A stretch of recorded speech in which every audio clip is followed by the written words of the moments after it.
નમસ્કાર મિત્રો, આજના તાજેતર બ્લોગ વિડીયોની અંદર તમારા બધાનું સ્વાગત કરું છું। અત્યારે આપણે મેળી ઉપર બેઠા હોય, સરસ મજાનું સવાર થઈ ગયું છે। તમને બતાવું જો ને અહીંયા તમે જુઓ આ ડીશ છે, એમાં તમે જોઈ લો કટાઈ જ ગઈ નકરી। અને આ કટાવાનું કારણ શું હોય છે એ તમે હજી કોમેન્ટ કરો તો। જો આ ડીશ કટાઈ ગઈ છે અને ઓલી ડીશ હાવ જરી કંઈ કટાણી નથી, જરીક જ કટાણી છે, બાકી બહુ નથી કટાણી। એનું કારણ શું હોય છે?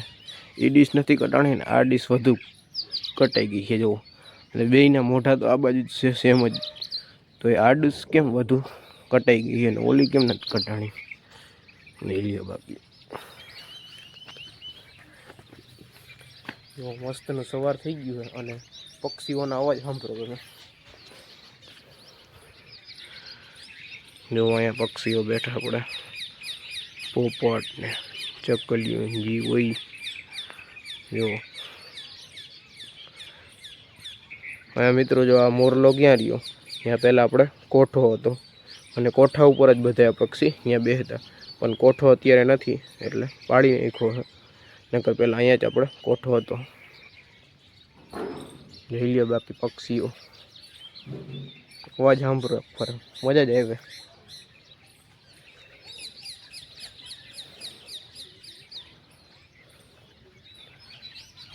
હાલો તમે બધે વ્લોગમાં બેના રહેજો, આપણે આગળ મળીએ। તો જોઈ લ્યો અત્યારે આપણે આવી ગયા હતા આ બાજુની સાઈડ, એટલે કે નદી કાંઠે તમે જુઓ। અને આપણે અહીંયા કાકાની ગાડીમાં જરીક ફોલ્ટ આવ્યો છે। હવે શું ફોલ્ટ આવ્યો એ આપણને કંઈ ખબર નથી, એને આપણે દોરી વડે બાંધી અને બીજી ગાડીથી લઈ જવાની છે ગેરેજ સુધી, એટલે પાનેલી સુધી પુગાડવાની છે અને એમાં હમું કરવાનું છે, શું થયું એ નથી ખબર। બાકી તમે જોઈ લ્યો નદીનો નજારો એક નંબર છે ને, જોઈ લ્યો વેણું નદી હો આપણી, જોઈ લ્યો એક બાજુ ભરીને એક બાજુ ઠાલ્યો। જો મારા કાકાની ગાડી છે એ બીજી ગાડી એ બાંધી દીધી છે ને હવે લઈ જાય એને ગેરેજ સુધી, તો હાલો એ જાય છે ગેરેજે। પછી આપણે ભૂગી ગયા હતા સીધા ખારચિયા, તમે જોઈ લ્યો અહીંયા ખારચિયાનો નજારો। અને ખારચિયા આપણે થોડુંક કામ હોવાના કારણે આપણે અહીંયા ભૂગી ગયા છે। આ બાજુ જોઈ લ્યો રસનો શીશડો છે અને જોઈ લ્યો આ ખારચિયા ગામ કેવું છે સરસ મજાનું, તમે જુઓ। પછી આપણે ખાઈ પીને ઉઠી ગયા હતા અને વાગી ગયા હતા અત્યારે 3:30, અને આપણે તમે જોઈ લ્યો આ મરચાં જે છે એ ઉકવવા રાખ્યા 2-3 દિવસ થયા, કારણ કે સુકાઈ જાય એટલે સારી ચટણી બને। જોઈ લ્યો સુકાઈ છે આપણે મરચાં, અને પછી આ મરચાંને આપણે દરાવા જવાના। અને તડકો તો તમે જુઓ અત્યારે તડકો ફૂલ છે, કારણ કે આપણે ઉનાળો છે એટલે તડકો તો પડવાનો જ છે। હવે તમને આપણે હળદરના ડાઠિયા બતાવી, જોઈ લ્યો હળદરના ડાઠિયા તમે જોઈ લ્યો, અને આ હળદરના ડાઠિયા પણ આપણે દરાવવાના છે। અને આખો મસાલો આપણે દરાઈ જાય એટલે આખા વર્ષની કાંઈ ટેન્શન લેવાનું થતું નથી। આ જોઈ લ્યો જીરું છે, અને ઓલી બાજુની સાઈડ તમને બતાવું ધાણા છે, ધાણા જીરું દરાવવાનું છે, હળદર દરાવવાની છે અને ચટણી દરાવવાની છે, ત્રણેય વસ્તુ દરાવવાની છે એ રે, તો આખા વર્ષનું પછી ટેન્શન થઈ જાય દૂર। તો હાલો આપણે નહીં જાય પણ મારા પપ્પા જાહે એ દરાવી આવશે, હાલો એ ભરી દે બધી। થઈ ગયા હતા અત્યારે સાંજનો સમય અને આપણે સીધા આવી ગયા હતા વાડી। અત્યારે વાડીનો તમે માહોલ જોવો અને નજારો જોવો તમે એનો, ખાલી જોઈ લ્યો। એક બાજુ આપણે અહીંયા રસ્તો છે, ત્યાંથી આપણે ગમે તે સાધન નીકળે, જોઈ લ્યો બાકી વાડીનો નજારો। ટૂંક સમયમાં આપણે સુરત દાદા હમણાં હાથમી જાહે જો। બાકી પવન અત્યારે ફૂલ હો।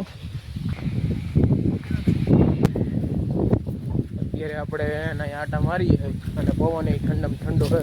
આ બાજુની સાઈડ જોઈ લ્યો મકાઈ છે એટલે બતાવું, જોઈ લ્યો। અને મકાઈ તો જો હાવ સુકાઈ ગયો, એમાં કંઈ પણ રહ્યું નથી અત્યારે, ડોડા બોડા કાંઈ, બાકી મકાઈ છે સુકાઈ ગયેલી જોવો તમે, જોઈ લ્યો। એકાદો ક્યારો છે 1-1.5, અને આ બાજુની સાઈડ જોઈ લ્યો જામફળી છે આપણે, અને પવન તો જોવો અત્યારે હાવ ફૂલે ફૂલ છે। અને જો આપણે આ ખેતર અને ઓલા ખેતરમાંથી પાણા વીણીને જોઈ લ્યો અહીંયા ઢગલા કરેલા છે, જોઈ લ્યો। અને આમાં મેળામાં જુઓ અંદર ગુંદરી નાખી દીધી છે, તમે જુઓ। કેટાનો પવન વાય છે એક નંબર। અને જેવો અહીંયા આપણે અજયમલ કાકાનાની ડાઠિયા એડાના એ ભેગા કરતા છે, જેવો થોડાકમાં થયા છે બાકી છે હજી થોડાકમાં. ને વાડીનો નજારો કંઈક અલગ જ હોય. હલો હવે આપણે નીકળી જઈશું સીધા ઘર બાજુ. હાલો આપણે ઉગી ગયા હતા સીધા અત્યારે ગાડી ઉપર, અને અત્યારે આવું ફાઈન થઈ ગઈ છે. તમે જોઈ લ્યો સુરત દાદા હાવ હાથમી ગયા છે. અને જોઈ લ્યો એ લાઇટું બાઇટું ચાલુ થઈ ગઈ છે, કયું નહીં. બાકી જો અહીંયા પાણી કાલે કુંડી પાછું ભરવું પડશે ભાઈ. જોઈ લ્યો હાવ ખાલી થઈ ગયું છે, એટલે કાલે સવારે ઉઠીને આપણે પાછું ભરી દેશું. બાકી અત્યારનો નજારો તમે જોઈ લ્યો, ને ઠંડો ઠંડો પવન વાયો અત્યારે. એક ભાઈ જોઈ લો અહીંયા બેઠા છે, ને આપણે અત્યારે મેળી ઉપર બેસવાની મજા આવે, કારણ કે ઠંડો પવન આવે એટલે આપણે અહીંયા બેઠા હોય છે. તો બસ આજના બ્લોગ વિડીયોમાં આટલું જ હતું. જો તમને સારું લાગ્યું હોય તો લાઈક કરી નાખજો, અને જો ચેનલમાં નવા હોય તો ચેનલને સબસ્ક્રાઈબ કરી નાખજો. હાલો આપણે મળીએ કાલે નવા બ્લોગ વિડીયોમાં. ત્યાં સુધી જય જવાન જય કિસાન.